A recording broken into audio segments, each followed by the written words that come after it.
सबको मेरा प्रणाम नमस्कार। प्यारे बच्चों, उम्मीद करते हैं अलग अलग स्थिति में अलग अलग बच्चे होंगे, सबकी स्थितियां अलग अलग होंगी दोस्त मेरे। लेकिन फाइनली जो मामला सामने निकल कर आया है वो आपके सामने मैं रखने की कोशिश कर रहा हूं। ध्यान से समझने की कोशिश कीजिएगा। बहुत सारे बच्चे कहते थे कि सर आप ग्रुप डी के मुद्दे पर चुप क्यों हैं, है ना।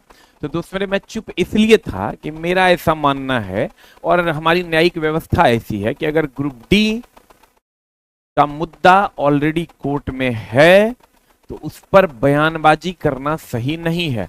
आप देखे होंगे जितने भी लोग हैं वो ये कहने से बचते हैं कि जो मुद्दा कोर्ट में है उसका फैसला कोर्ट करेगी। तो मैं सबसे यही रिक्वेस्ट करूंगा कि इस मुद्दे को जो कोर्ट में लड़ा जा रहा है उसको कोर्ट में रहने दिया जाए तो ज्यादा बेहतर है, क्योंकि हमारी संवैधानिक प्रक्रिया ऐसी है कि आप माननीय कोर्ट पर कोई बयान नहीं दे सकते हैं, किसी भी प्रकार का बयान नहीं दे सकते हैं। उसने जो कर दिया वही अंतिम सत्य माना जाता है। ठीक है, तो अब तो मामला सुप्रीम कोर्ट में भी चला गया। अब सुप्रीम कोर्ट में अगर मामला है तो क्या सही क्या गलत, अब उससे बढ़ के तो कोई कोर्ट हमारे यहाँ है नहीं। तो वहां से जो फैसला आएगा वो सबको मान्य होना चाहिए, चाहे वो जिसके भी फेवर में हो। अब आप ये कहेंगे कि सर आप किसके फेवर में हैं, है ना। तो हम किसके फेवर में हैं दोस्त मेरे, ये अब बहुत ज्यादा मायने नहीं रखता है क्योंकि मामला कोर्ट में है। तो कोर्ट अब जिसका फेवर करती है और जिसके अगेंस्ट में जाती है या दोनों का फेवर होता है, ये मामला अब कोर्ट और रेलवे के बीच है। अब कोर्ट और रेलवे के बीच में जो फैसला आएगा वो हम लोगों को मान्य होगा। माननीय सुप्रीम कोर्ट में भी केस जैसा कि पता चल रहा है कि फाइल हो चुका है और उससे बढ़ के कोई नहीं है, तो अब इस पर टिक्का टिप्पणी करने से कोई फायदा नहीं है। अब आप सोच रहे होंगे कि सर आरआरबी का इस पर क्या कहना है। तो आरआरबी की अगर हम बात करें दोस्त मेरे, तो आरआरबी का क्या कहना है। आरआरबी का दोस्त मेरे ये कहना है जो आपके सामने है, ठीक है। 17 नवंबर 2025 और एंड डेट है दिसंबर 2025, यानी अब आपके पास कितना समय है देख लीजिए। सितंबर आपका चालू है, पूरा दशहरा दिवाली छठ आपका बीचे में है और आपका एग्जाम का डेट दे दिया गया है। तो 17 नवंबर से लेकर दिसंबर के बीच में आपका एग्जाम है। अब ई महीना में भी लगभग आधा आपका बीत ही गया, तो लगभग आपका सितंबर से अक्टूबर, अक्टूबर से नवंबर 2 महीना आपका बचा हुआ है। इस 2 महीने में आप क्या कर सकते हैं वही आपको करना पड़ेगा नहीं तो वैकेंसी आई भी और चली भी गई और आप कुछ नहीं कर पाइएगा। तो दोस्त मेरे, हमारा मानना ऐसा है कि आप इन सब चीजों से अब दूर हो जाइए। कोर्ट केस का जो मामला है वो कोर्ट में है। कोर्ट जिस दिन फाइनल डिसीजन देगी, अभी जो आपको डेट मिल रहा है वो सुनवाई की तिथि है, जो भी आप 30 अक्टूबर का डेट है, या सुप्रीम कोर्ट में भी अभी सुनवाई हुई नहीं है। ये सब सुनवाई की एक प्रक्रिया है जो चलती रहेगी। इस पर क्लेम भी होगा कि जब स्टे था तो डेट क्यों आया वगैरह वगैरह। ये एक प्रोसेस है जो चलता रहेगा। आप अगर स्टूडेंट है तो मैं तो यही कहूंगा कि आप अपनी पढ़ाई में लग जाइए। मेरे तरफ से अगर सजेशन मानिएगा एज ए टीचर, तो मैं आपको यही कहूंगा कि आप अपनी पढ़ाई में लग जाइए। अब मामला कोर्ट का क्या है, कोर्ट ने जो स्टे दिया है उसमें आप 2 नंबर पॉइंट में जब आप देखिएगा, in high court of Delhi at new Delhi 28/7/2025 का ये डिसीजन है। 28/7/2025 को कोर्ट ने इसके बारे में जो कहा था, ये उस दिन लिखा था कि recruitment would be made till next date of hearing. No recruitment would be made till the next date of hearing. अब यहां 2 बातें हो सकती है। ये 28/7/2025 का है, उसके बाद कोर्ट ने शायद 1 महीने का डेट दिया था वगैरह वगैरह। कोर्ट की प्रक्रियाएं हैं, वो एक प्रक्रिया है, उसके लिए वकील साहब, एआईटीओ और अन्य लोग जो हैं सारे लोग मिलकर उसको लड़ रहे हैं। तो दोस्त मेरे, यहां पर लिखा था रिक्रूटमेंट, नो रिक्रूटमेंट। अब नो रिक्रूटमेंट को हो सकता है, इस पर अब उनका क्या बयान है हमको तो नहीं पता, लेकिन हमको जो लग रहा है कि रिक्रूटमेंट और रिक्रूटमेंट प्रोसेस में डिफरेंस है। आरआरबी अभी कोई रिक्रूटमेंट नहीं करने जा रही है, आरआरबी सिर्फ इसका रिक्रूटमेंट प्रोसेस को आगे बढ़ाई है। तो ये आरआरबी के तरफ से ये बयान हो सकता है और जो अपोनेंट हैं उनके तरफ से ये बयान हो सकता है नहीं, हमने रिक्रूटमेंट पे स्टे है हाई कोर्ट का, ये कैसे हो सकता है। तो ये एक अलग टाइप का मामला है। इसमें ना पढ़ते हुए हमको ऐसा लगता है कि आपको तैयारी पे ध्यान देना चाहिए। मेरे जो रिसोर्सेस थे, मैंने जब उनसे पता करने की कोशिश की तो उन्होंने कहा कि नहीं, एग्जाम होगा और एग्जाम का जो डेट है उस डेट में एग्जाम होगा। अब क्या मामला है, क्या होगा नहीं होगा, या फिर से कोर्ट में जो है याचिका दायर की जा रही है कि जब स्टे था तो फिर ये डेट कैसे। ठीक है, वो एक अलग प्रोसेस है। लेकिन अगर आप पढ़ाई से बच रहे हैं, इसका मतलब आप कहीं ना कहीं आपके दिल में भी बेईमानी है। क्योंकि मेरा ये मानना है कि अब कोर्ट के प्रोसेस में आप जाके तो केस लड़िएगा नहीं, हम जाके तो केस लड़ेंगे नहीं ना, हमारे पास वकालत की डिग्री है। तो वकालत की डिग्री जिनके पास है वो केस लड़ेंगे, और वो लड़ रहे हैं। उनके फीस की जहां तक जो व्यवस्था है वो सब लोग मिलके जो जो उसके लोग हैं जो उसमें जिनको लग रहा है कि हमको इसमें कंट्रीब्यूट करना चाहिए, उसमें बच्चे भी टीचर भी कंट्रीब्यूट कर रहे हैं।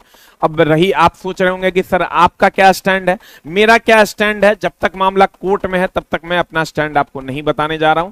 मैंने क्या किया है ये भी मैं आपको नहीं बताने जा रहा हूं, और मैं क्या करूंगा ये भी मैं आपको नहीं बताने जा रहा हूं। क्योंकि हमको ऐसा लगता है कि अगर आपको केस जीतना है तो उसके लिए ढिंढोरा पीटने की आवश्यकता नहीं है। जिस दिन डिसीजन आएगा सबके पास आएगा और सबको वो मान्य होगा, ये मेरा मानना है। हम इस विचारधारा के हैं कि हमको ऐसा मानना है कि जब मामला कोर्ट में हो तो सारे लोग, आप देखिएगा बड़े बड़े नेता, बड़े बड़े लोग इस बात को कहने से बचते हैं, मीडिया इस बात को कहने से बचती है कि नहीं भाई कोर्ट के में मामला है, इस पर हम कोई वक्तव्य नहीं देंगे। तो इसलिए हमको भी ऐसा लगता है कि माननीय सुप्रीम कोर्ट से बढ़ के कुछ नहीं है। वो एक प्रक्रिया है, उसको आप चलने दीजिए। किसके सपोर्ट में कौन है, किसके फेवर में कौन है, किसके अपोजिट कौन खड़ा है, इस सब अब मामला कोर्ट में है, इसको चलने दीजिए। ठीक है। अब अगर रही बात पढ़ाई की, अगर आप वो नहीं कर रहे हैं तो आप एक नंबर के बेईमान आदमी हैं, और ये आप हैं नहीं, क्योंकि आपको अपने मम्मी पापा का सपना पूरा करना है, और उम्मीद करेंगे कि आप पुरजोर तरीके से अपने पढ़ाई में और अपने पठन पाठन में लग जाएंगे। तो दोस्त मेरे, हमने कहा आरआरबी से भी हमने समझने की कोशिश की, उन्होंने कहा नहीं एग्जाम तो होगा। अब कोर्ट केस जिन लोगों ने किया उनसे भी समझने की कोशिश की, तो उनका कहना है कि नहीं ये स्टे है, तो स्टे है तो फिर ये कैसे होगा। तो ये सारी चीजें हैं, और ये एक हमको ऐसा लगता है कि इसको स्टूडेंट को अब इस मुद्दे को छोड़ देना चाहिए, क्योंकि ये मुद्दा कंप्लीट कोर्ट में जा चुका है। जो भी फैसला आएगा वो सबको मान्य होगा। चलिए हम थोड़ा सा आगे बढ़ते हैं दोस्त मेरे, कि अब आपको क्या करना चाहिए। अब आपको एकदम सीधी बात की पढ़ाई करनी चाहिए, एकदम सीधी बात, नो बकवास, सिर्फ पढ़ाई करनी चाहिए।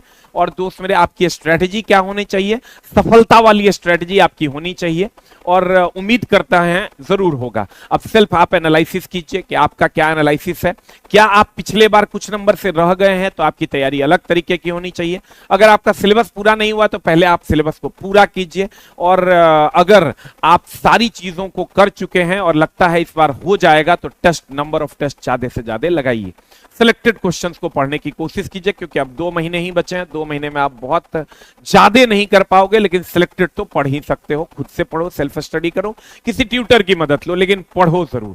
तो दोस्त मेरे, हम यही कहेंगे, सारे टीचर अच्छा पढ़ाते हैं, सारे बुक्स अच्छे हैं, बस पढ़ने वालों की जरूरत है। आप एक बुक को 10 बार पढ़िए, सिलेक्टेड चीजों को पढ़िए, जिससे आपका काम हो जाएगा। चूंकि ये ग्रुप डी जो है, जितना एग्जाम रेलवे लेती है उसमें सबसे टफ क्वेश्चन अगर किसी का रहता है तो वो ग्रुप डी का है। कंप्लीट एनसीईआरटी बेस्ड होता है, और एनसीईआरटी से लाइंस को उठा के कॉपी पेस्ट कर दिया जाता है, जो अभी देखा गया है 2019 में। अब आगे रेलवे क्या करेगी इस पर कोई बयान हम नहीं दे सकते, क्योंकि वो तो फ्यूचर में लिखा जाएगा कि उसमें क्या होना है। अब दोस्त मेरे, आप सेल्फ एनालिसिस करने के बाद मेरा मानना है कि आप आगे की ओर खटाक से बढ़ जाइए, और बढ़ने के बाद आप सेल्फ एनालिसिस कीजिए कि आप किस पैदान पे खड़े हैं। क्या ज्यादातर स्टूडेंट के साथ समस्या ये है कि बिना प्लानिंग के वो तैयारी करते हैं, जो कि नहीं होना चाहिए। आपके पास एक प्रॉपर प्लान होना चाहिए कि हमको क्या क्या पढ़ना है, और सही सब्जेक्ट पर सही फोकस होना चाहिए। किस पर फोकस करना है, किस पर नहीं करना है, किस लेवल के क्वेश्चंस बनाने हैं, किस टाइप के क्वेश्चंस बनाने हैं, और कौन सा क्वेश्चन सेट हमको लगाना है, नहीं लगाना है, ये सारी चीजें आपको समझ में आनी चाहिए। और अगर नहीं आ रही है तो आप भटक जाइएगा और 1 नंबर से फिर रह जाइएगा। तो दोस्त मेरे, अगर हम बात करें आगे की प्लानिंग की, तो आगे अगर आप देखिएगा तो जो भी आपका, आप क्या क्या किस किस स्थिति में आप हो सकते हैं। या तो आप कंप्लीट सिलेबस को खत्म कर चुके हैं, या तो आप कंप्लीट रिवीजन कर रहे होंगे, या रेगुलर स्टडी कर रहे हैं कि नहीं। आप ये देख लिए मॉक टेस्ट आप मार रहे हैं कि नहीं।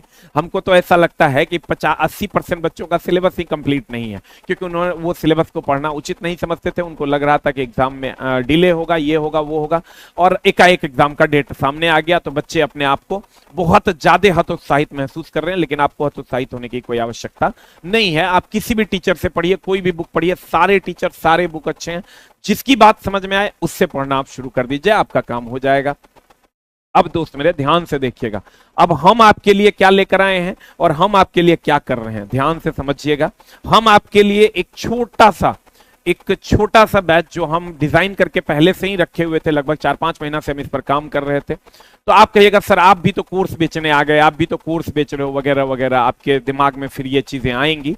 तो मैं आपको बता दूं दोस्त मेरे, हमारा ये जो कोर्स है जो हम आपको देने जा रहे हैं वो एकदम मिनिमम से मिनिमम फी में इस बार हम देने जा रहे हैं, ताकि आप पढ़ पाएं और आपके लिए पैसा कोई बाधा न बने। अब दोस्त मेरे आपको लग रहा होगा कि मैं ये एनसीईआरटी का साइंस पढ़ लूं, एनसीईआरटी साइंस नहीं, एनसीईआरटी साइंस तो आपको पढ़ना ही है।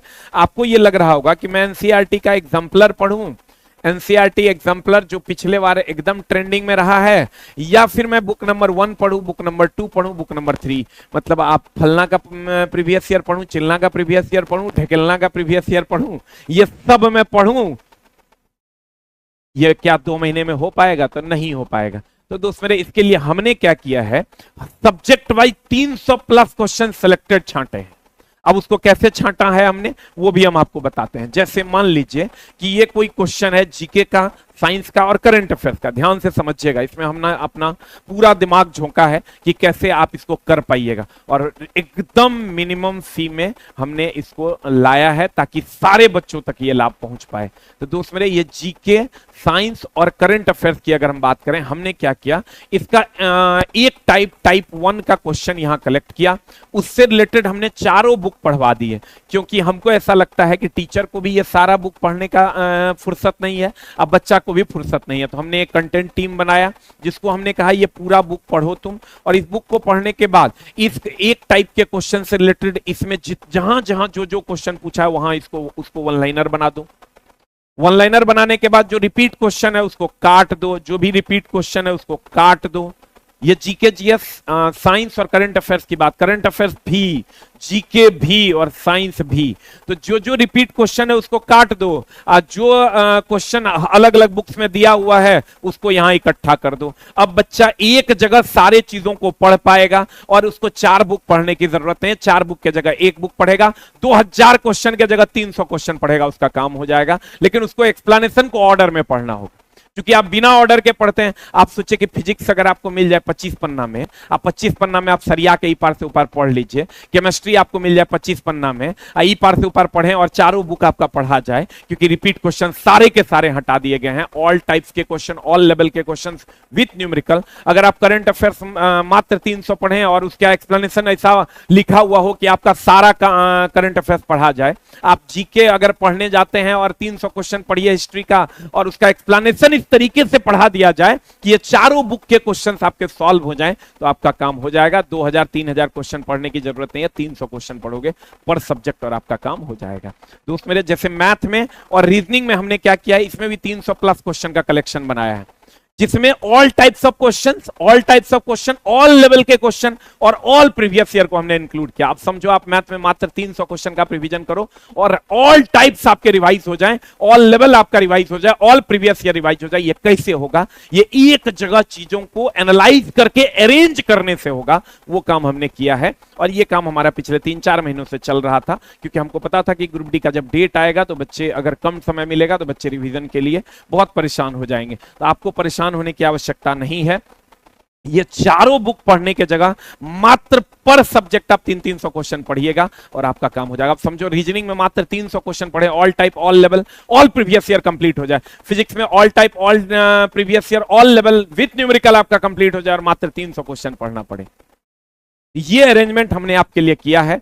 एग्जाम ओरिएंटेड होगा, टॉप रेलवे क्वेश्चंस होंगे एग्जाम के में जो आएगा, मोस्ट रिपीटेड क्वेश्चन में से एक होगा, और मोस्ट एक्सपेक्टेड क्वेश्चंस भी आपको हम पढ़ाएंगे। और इसका फी हमने रखा है मात्र 300 प्लस क्वेश्चन एवरी सब्जेक्ट का, जो फी सारा सब्जेक्ट, ऑल सब्जेक्ट, यानी physics, chemistry, bio, history, civics, geography, economics, current affairs, math, reasoning, सब मिला के हमने इसका फी 199 रखा है मात्र, क्योंकि बच्चे हमसे ये एक्सपेक्ट करते हैं कि आप फी कम से कम रखें। और ऑल सब्जेक्ट, जितना सब्जेक्ट है ग्रुप डी में, सबका क्वेश्चन डिस्कशन होगा। संडे टू संडे चलेगा, ना दशहरा में बंद रहेगा, ना दिवाली में बंद रहेगा, ना छठ में बंद रहेगा। और अगर आपका थ्योरी बचा हुआ है, थ्योरी आपने नहीं पढ़ा है, तो एक वीओडी बैच हम आपको दे रहे हैं 199 में। एक वीओडी बैच हम आपको दे रहे हैं 199 में, और 199 में कंप्लीट आप 300 प्लस क्वेश्चन पढ़ सकते हैं। जिसको लग रहा है मेरा फलाना सब्जेक्ट छूट गया, चिलाना सब्जेक्ट छूट गया, साइंस से छूट गया, मैथ छूट गया है, तो फिजिक्स केमिस्ट्री बायो तीनों all subject at the rate 199 में हम आपको ये अवेलेबल कर रहे हैं। जिसको ये थ्योरी पढ़ा हुआ है तो आप ये कीजिए, पर सब्जेक्ट 300 प्लस का शानदार कलेक्शन, और अगर आपका थ्योरी नहीं पढ़ा हुआ है तो आप ये कीजिए, 199 में वीओडी आपको मिल जाएगा। और अगर आप दोनों करना चाहते हैं, अगर आपको लगता है कि नहीं मेरा दोनों नहीं हुआ है और दोनों में हमको समस्या है, तो आपको हम दोनों दे रहे हैं, मात्र दोनों का कॉम्बो हम आपको दे रहे हैं 299 में। यानी अगर आप एक लेना चाहते हैं तो 199 में आप ले सकते हैं क्वेश्चन, ये भी 199 में आप ले सकते हैं। अगर आप दोनों लेना चाहते हैं, यानी अगर आप चाहते हैं 300 प्लस क्वेश्चन भी और थ्योरी का रिकॉर्डेड कोर्स भी, ये 300 प्लस क्वेश्चन आपको लाइव मिलेगा और ये थ्योरी का रिकॉर्डेड कोर्स आपको कंप्लीट मिल जाएगा A to Z सब्जेक्ट का। इसका भी फी दोनों मिला के 299 है, अलग अलग लीजिएगा 199 मिलेगा। आप कहिएगा सर कोर्स कहां से मिलेगा? आस ऑफिशियल ऐप डाउनलोड कीजिए, यहां पर रजिस्टर्ड वगैरह कीजिएगा, तो रजिस्टर्ड वगैरह करने के बाद यहां पर आपको ग्रुप डी बैच मिल जाएगा। आस ऑफिशियल ऐप रजिस्टर्ड कीजिए, आस ऑफिशियल ऐप है हमारा प्ले स्टोर पर, ग्रुप डी बैच यहां मिल जाएगा। इसमें तीनों बैच मिल जाएगा, 199 में 300 प्लस, 199 में पूरा थ्योरी और 299 में पूरा का पूरा थ्योरी और क्वेश्चन दोनों। तो दोस्त मेरे, उसके बाद अगर आप टेस्ट देकर हमसे, अब क्या किए हैं, टेस्ट में हम एक नया शेड्यूल लेकर आए हैं। बिग बूस्टर ऐप आप डाउनलोड कीजिए। अब आपके लिए हम डेली ग्रुप डी का एक सेट डिस्कशन यूट्यूब पे फ्री कर रहे हैं। और अगर आप ऑनलाइन में टेस्ट मारना चाहते हैं तो मात्र 51 रुपया पर मंथ में आप मार सकते हैं ऑनलाइन में टेस्ट। मात्र 51 रुपीज पर मंथ में आप टेस्ट मार सकते हैं। इसके लिए आपको बिग बूस्टर ऐप डाउनलोड करना है। इसका डेली डिस्कशन मैं खुद यूट्यूब पे करवाने वाला। तो दोस्तों मेरे, बिग बूस्टर ऐप डाउनलोड कीजिए। डाउनलोड करने के बाद मात्र 51 रुपया पर मंथ में यहां आप आ जाइएगा ऑल ऑफलाइन टेस्ट कोर्सेस में, और यहां पर आपको ग्रुप डी का सेट इसमें मिल जाएगा। मात्र 51 रुपीज में आप इसको दे पाइएगा। और इसका डेली डिस्कशन, अब देखो डेली, आप कहिएगा सर यूट्यूब का क्या शेड्यूल है? डेली अब मास्टर टेस्ट के जगह पर ग्रुप डी टेस्ट चलेगा। एक से डेली फ्री ऑफ कॉस्ट में डेली लाइव आकर करवाऊंगा 9:45 में। डेली सबसे पहला क्लास मेरा होगा, 25 क्वेश्चन हम करके देंगे। और जिनको वीओडी क्लास मैथ और रीजनिंग का भी चाहिए, वो आप वीओडी में जाइएगा। 99% में मैथ, 99% में रीजनिंग आप बहुत आसानी से पढ़ पाइएगा।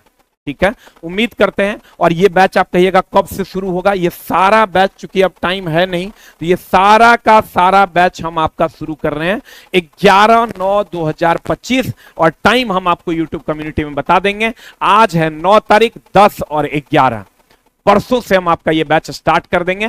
दोस्त मेरे, इन सब चीजों से आप दूर हटिए, क्योंकि आपका सिर्फ और सिर्फ एकमात्र चीज जो आपका भला कर सकता है वो है पढ़ाई। हम मानते हैं कि रेलवे ने इसको उलझाया है, लेकिन अब इससे निकल कर आप आइए, क्योंकि अब इसमें आप कोई, ना हम कुछ कर सकते हैं ना आप कुछ कर सकते हैं। सिर्फ अब जज साहब कुछ कर सकते हैं, और जज साहब का जो फैसला होगा वो सबको मान्य होगा, आपको भी और हमें भी। क्योंकि अब माननीय सुप्रीम कोर्ट पर कोई बयान नहीं दे सकता, ना हम दे सकते हैं ना आप दे सकते हैं। Thank you very much, love you all. मिलते हैं हम लोग 11 तारीख से, और कल से डेली रात में 9:30 बजे हम यूट्यूब पे आ रहे हैं एक सेट ग्रुप डी का लेकर के, यानी 10 तारीख से। बैच 11 तारीख से है, लेकिन 10 तारीख से ग्रुप डी का टेस्ट आपका स्टार्ट हो जाएगा। बिग बूस्टर ऐप डाउनलोड कीजिए और वहां से आप टेस्ट मार सकते हैं। अगर आप टेस्ट नहीं भी मार के सीधा लाइव डिस्कशन में आना चाहते हैं, 9:45 में डेली यूट्यूब पर हम आपकी सेवा में उपलब्ध हैं। एसके झा यूट्यूब चैनल पर पहला 25 क्वेश्चन हम ही करवाएंगे। Thank you very much, love you all, नमस्कार। खूब मन लगा के पढ़िए और अपने रिजल्ट की ओर एक कदम बढ़ाइए। Thank you very much.